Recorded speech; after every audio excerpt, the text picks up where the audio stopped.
It's always big whenever these two meet. But add in the fact that we're just a step away from Wembley, the game takes place under the West London lights, and that it's Liam Rosenior's. Ni matumaini yangu kwamba buheri wa afya mpenzi mtazamaji, hujambo na karibu.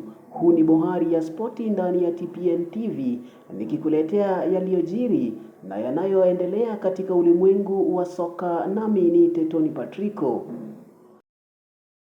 Check on the team's end. Chelsea welcome back Marc Cucurella from suspension. Cole Palmer and Reece James are not involved. There's no Moises Caicedo because of suspension. Delap and Gittins also miss out. Enzo Fernandez captains the side. We're expecting him to partner Andre Santos Portsmouth. One player who keeps their place is the former Blue Kepa. He gets the nod in goal. Another ex-Chelsea man, Kai Havertz. Tunaanza nchini Uingereza katika mchuano la kombe la Carabao, ambapo mkondo wa kwanza wa nusu fainali uliendelea kushuhudia ushindani mkali baina ya vigogo wa soka la Uingereza. Katika mchezo uliopigwa katika uga wa Stamford Bridge, wenyeji Chelsea walipata pigo baada ya kupigwa mabao 3-2 na wapinzani wao Arsenali. Players on the goal line for the Blues, they move away now. Well, Sanchez came and didn't get there, and he's headed in for 1-0 with barely 7 minutes on the clock by Ben White. Their first corner, and they've made best use of it, and it's the worst possible start for Chelsea. Yeah, you knew it was going to be delivered with real quality.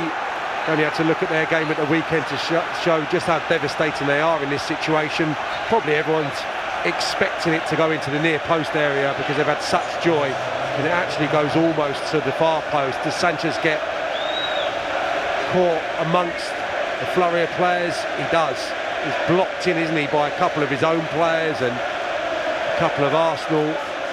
Arsenali walianza mchezo kwa kasi na walifanikiwa kupata bao lao la kwanza kupitia mchezaji Ben White aliyefunga baada ya mpira wa kona. Bao la pili lilifungwa naye Victor Gyökeres aliyeunganisha vyema pasi ya haraka na kupatia Arsenali faida mkubwa ugenini. Chelsea walijaribu kuwajibika kupitia kwake mchezaji Alejandro Garnacho aliyefunga bao la kupunguza tofauti na kurejesha matumaini kwa mashabiki wa The Blues. Garnacho! Chelsea back in it. Instant impact from the Argentine. He does great to keep his composure and make sure that he strikes it true and on the target.